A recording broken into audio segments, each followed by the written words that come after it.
അപ്പോൾ എല്ലാവർക്കും നമ്മൾ പുതിയൊരു വീഡിയോയിലേക്ക് സ്വാഗതം. ഇന്നത്തെ ഒരു വീഡിയോ എന്ന് പറയുന്നത് എൻ്റെ ചെറിയൊരു പച്ചക്കറിത്തോട്ടം നിങ്ങൾക്ക് കാണിച്ചു തരാമെന്ന് വിചാരിക്കുന്നുണ്ട്. അപ്പോൾ നമുക്ക് വീഡിയോയിലേക്ക് പോവാം. അപ്പോൾ ഈ കാണുന്നതാണ് നമ്മളൊരു ചെറിയ വലിയ തക്കാളിത്തോട്ടം കേട്ടോ. ഏകദേശം എൻ്റെ ഹൈറ്റിനെക്കാട്ടിലൊക്കെ ഒരുപാട് മേലെ പോയിട്ടുണ്ട്.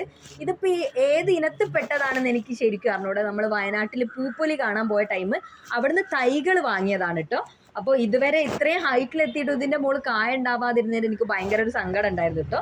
പക്ഷേ ഇപ്പോഴാണ് അടി തൊട്ട് മേലെ വരെ കായും പോവുകയാണ് കേട്ടോ. അപ്പോൾ ഇത് ഏതോ ഒരു ഇനത്തിൽ പെട്ടതായതുകൊണ്ടായിരിക്കാം ഇങ്ങനത്തെ ഒരു ഇത്.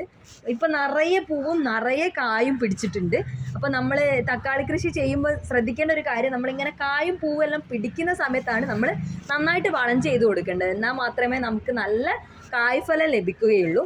അപ്പോൾ ഒരുപാട് കാര്യങ്ങൾ നമ്മൾ ശ്രദ്ധിക്കാനുണ്ട്. തക്കാളി കൃഷി എന്ന് പറയുന്നത് അങ്ങനെ ചെറിയൊരു കൃഷിയല്ല. അപ്പോൾ അത് ഏതൊക്കെയാണ് എങ്ങനെയൊക്കെയാണെന്ന് ഒക്കെ കുറിച്ച് ഞാൻ ഓൾറെഡി ഡീറ്റെയിൽ ആയിട്ടുള്ള വീഡിയോ ഇട്ടിട്ടുണ്ട്. അപ്പോൾ നിങ്ങൾ ഇതുവരെ കണ്ടിട്ടില്ലെങ്കിൽ ഞാൻ മേലെ ഐ ബട്ടണിൽ കൊടുത്തിടാം. അപ്പോൾ നിങ്ങൾക്ക് കയറി കണ്ടാൽ വളരെ യൂസ്ഫുൾ ആയിട്ടുള്ള വീഡിയോ ആയിരിക്കും. അപ്പോൾ എല്ലാവരും ആ വീഡിയോ ഒന്ന് കാണാൻ ശ്രമിക്കുക. അപ്പോൾ ഇതാണ് നമ്മൾ തക്കാളിത്തോട്ടം. ഞാൻ രാവിലെ എണീറ്റിട്ട് ആദ്യം തന്നെ ഇങ്ങോട്ടാണ് കേട്ടോ വരാറ്. ഇവിടെ എത്തുമ്പം തന്നെ ഒരു വല്ലാത്തൊരു പോസിറ്റീവ് എനർജിയാണ്.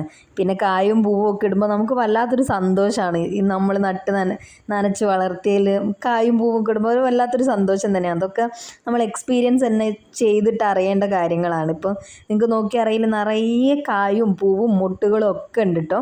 അപ്പോൾ നമ്മളിത് പൂവെല്ലാം നന്നായിട്ട് പരാഗണം നടന്നാൽ മാത്രമേ നമുക്ക് നല്ല കായ്ഫലം ലഭിക്കുകയുള്ളൂ. അപ്പോൾ നമ്മൾ നന്നായിട്ട് പരാഗണം നടന്നിട്ടില്ലെങ്കിൽ കൃത്രിമ പരാഗണം എങ്ങനെയാണ് ചെയ്യേണ്ടതെന്നൊക്കെ ഞാൻ മുന്നേ വീഡിയോ ചെയ്തിട്ടുണ്ട്.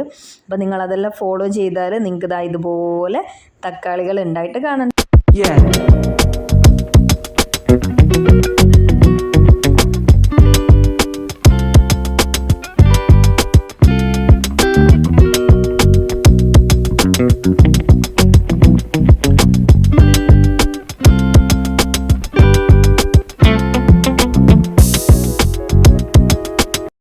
ഇത് നമ്മളെ കൃഷിയൊന്നുമല്ല കേട്ടോ, ഇത് നമ്മളെ വീട്ടിലുണ്ടായ മാങ്ങയാണ്.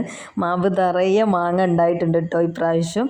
അപ്പോൾ ഇതും അതുപോലെ തന്നെ റാഡിഷാണ്, നമ്മൾ വാങ്ങിയിട്ടുള്ള റാഡിഷ്. ഇതുപോലെ അച്ഛൻ ഇങ്ങനെ കട്ട് ചെയ്ത് തരും, അത് ചുമ്മാ എടുത്ത് ഇങ്ങനെ കുഴിച്ചിട്ട് തരും. ഇതുപോലെ നന്നായിട്ട് പിടിച്ച് വന്നിട്ടുണ്ട് കേട്ടോ. ഇതാണ് പിന്നെ ഗാർഡനിൽ എനിക്ക് ഏറ്റവും ഇഷ്ടപ്പെട്ട ഒരു സംഭവം എന്ന് പറയുന്നത് നമ്മൾ മുളകാണ്. ഇത് എനിക്കറിയില്ല ഇത് എങ്ങനെ തൈ കിട്ടിയതാണ്. കുറേ മുളകുകൾ നമ്മളിങ്ങനെ മുളപ്പിക്കാറുണ്ട്. അപ്പോൾ എങ്ങനെ കിട്ടിയതാണെന്നൊന്നും ഓർമ്മയില്ല. പക്ഷെ നല്ല വലുപ്പത്തിലാണ്. ഒരു മുളക് മതി നമുക്ക് ഒരു കറിയിലേക്ക്, അത്രയും വലുപ്പമുണ്ട് കേട്ടോ. ഇതെല്ലാം പുതിയ പുതിയ മുളകിൻ്റെ തൈകൾ മുളപ്പിക്കുന്നതാണ്. നമുക്ക് വളരെ എളുപ്പത്തിൽ എല്ലാ മാസത്തിലും കൃഷി ചെയ്യാൻ പറ്റിയിട്ടുള്ള ഒരു വിളയാണ് നമ്മളെ ചീര എന്ന് പറയുന്നത്. മഴക്കാലത്തൊക്കെ നമുക്ക് സൈഡിൽ കയറ്റി വെച്ചാൽ മതിയാവും. അപ്പോൾ ഒരു ട്രിപ്പ് നമ്മൾ വിളവെടുത്ത് ഇത് അടുത്ത ട്രിപ്പ് മുളപ്പിച്ചതാണ്. കാന്താരി ഞാൻ വളരെ കഷ്ടപ്പെട്ടിട്ട് ഉണ്ടാക്കിയെടുത്തതാണ് കേട്ടോ. ഒരുപാട് വിത്ത് ഇട്ടിട്ടുണ്ടെങ്കിലും ഒന്നും പോലും മര്യാദയ്ക്ക് മുളച്ച് കിട്ടിയിട്ടില്ലായിരുന്നു. അപ്പോൾ ഇത് പൂപ്പൊലിക്ക് പോയരം അവിടുന്ന് വാങ്ങിയതാണ് 2 കാന്താരീൻ്റെ തൈകൾ. അപ്പോൾ ഇവിടെ വെച്ചിട്ട് നമ്മൾ പ്രൂൺ ചെയ്ത് കൊടുത്തിട്ടുണ്ട്. അതിന് ശേഷമാണ് നിറയെ ബ്രാഞ്ചസ് വന്നിട്ട് നിറയെ പൂക്കളും കായ്ക്കളും ഉണ്ടായത് കേട്ടോ. അപ്പോൾ പ്രൂണിങ് എന്ന് പറയുന്നത് എല്ലാ ചെടികൾക്കും ആവശ്യമായിട്ടുള്ളൊരു കാര്യമാണെന്ന് ഒരിക്കൽ കൂടി ഞാൻ ഓർമ്മിപ്പിക്കുകയാണ്.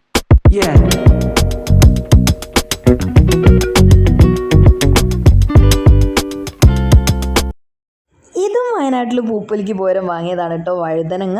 അപ്പോൾ ഒരു 10 തൈയോളം നമ്മളെടുത്തുണ്ട്. അപ്പോൾ ഇതും നന്നായിട്ട് ഉണ്ടാകുന്നുണ്ട് കേട്ടോ. നല്ല ഹെൽത്തി ആയിട്ട് തന്നെയാണ് ഉള്ളത്.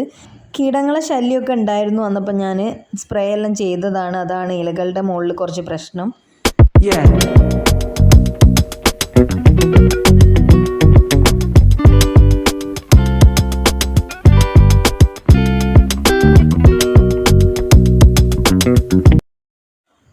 ഒരു കുഞ്ഞു സ്പേസിലാണ് നമ്മളിതെല്ലാം അറേഞ്ച് ചെയ്ത് വെച്ചിരിക്കുന്നത്. ഇത് ഇഞ്ചിയാണ്. ഇഞ്ചി ഞാൻ ജസ്റ്റ് വീട്ടിലുള്ള ഇഞ്ചി ഒന്ന് ജസ്റ്റ് എടുത്തിട്ട് ഇങ്ങനെ നട്ടു വയ്ക്കിയതാണ്. അവിടെ താനേ മുളച്ച് വന്നിട്ടുള്ള ഒരു മുളകാണിത്.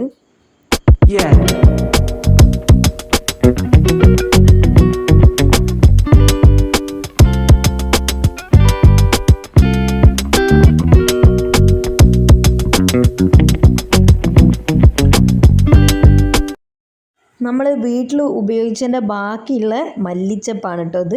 ഇപ്പോൾ നട്ടിട്ട് 2 ദിവസമായിട്ടേ ഉള്ളൂ. പക്ഷെ ഒരു പ്രശ്നമോ കാര്യങ്ങളോ ഒന്നുമില്ല. പുതിയ തളിരിലകൾ ഇങ്ങനെ വരുന്നുണ്ട് കേട്ടോ. ഇതാണ് ചീര, വിളവെടുത്ത ചീരയാണ്. ഇവിടെ കുറച്ച് അത്യാവശ്യത്തിന് ചീര ഉണ്ട്. ഇതെല്ലാം നമ്മൾ 2 ദിവസം മുന്നേ വിളവെടുത്തതാണ്.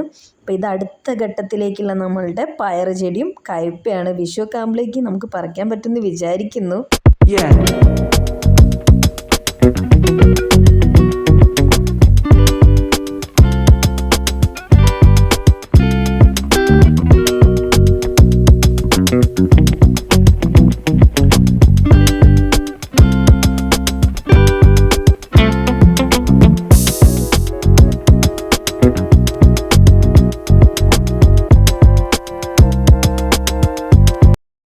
ഒരു റൗണ്ട് ഷേപ്പിൽ ഏകദേശം ഒരു 10-15ഓളം കവറിൽ നമ്മൾ മുളക് തൈ നട്ടതാണ് കേട്ടോ. ഇത് ഏകദേശം കുറേ എണ്ണത്തിൽ ഇപ്പോൾ പൂവും കായും എല്ലാം വന്നുകൊണ്ടിരിക്കുകയാണ്. ഇപ്പോൾ ഒരുപാട് തൈകളുണ്ട് കേട്ടോ, മുളക് ഇഷ്ടം പോലെ ഉണ്ട്. ഇപ്പോൾ പൂ വന്ന് തുടങ്ങിയിട്ടേ ഉള്ളൂ.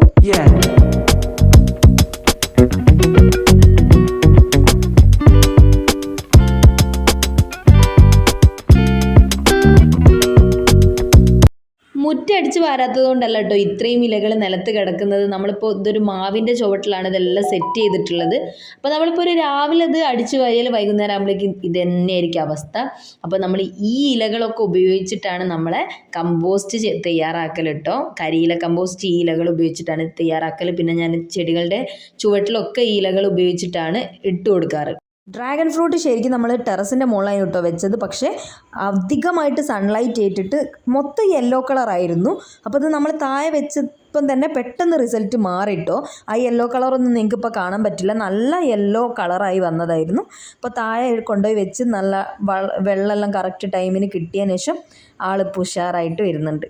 ഇത് നമ്മളെ 2 വെണ്ടക്ക തൈകളാണ്. വെണ്ടക്ക തൈകൾ ഇഷ്ടംപോലെ വേറെ ഉണ്ട് കേട്ടോ. അതിപ്പോൾ പോട്ടിലേക്ക് മാറ്റി കുഴിച്ചിട്ടാണ്. അപ്പോൾ ഇതിലൂടെ നമ്മൾ നടന്നു പോയാൽ നമ്മൾ അടുത്ത പ്ലേസിലെത്തും.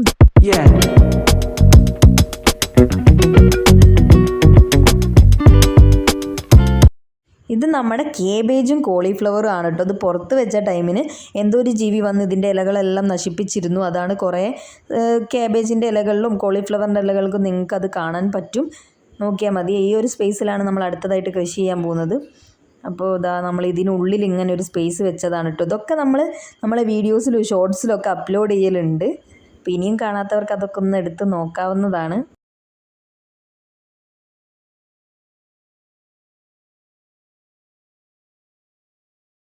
ഇന്നത്തെ വീഡിയോ നിങ്ങൾക്ക് എല്ലാവർക്കും ഇഷ്ടമായെന്ന് വിചാരിക്കുന്നു. അപ്പോൾ നമുക്ക് ഒരുപാട് സ്ഥലമൊന്നും വേണ്ട കൃഷി ചെയ്യാൻ, ചെറിയൊരു സ്പേസ് മതി നമുക്ക് നമ്മളെ വീട്ടിലേക്ക് എന്തെങ്കിലുമൊക്കെ ചെയ്യാൻ വേണ്ടിയിട്ട്.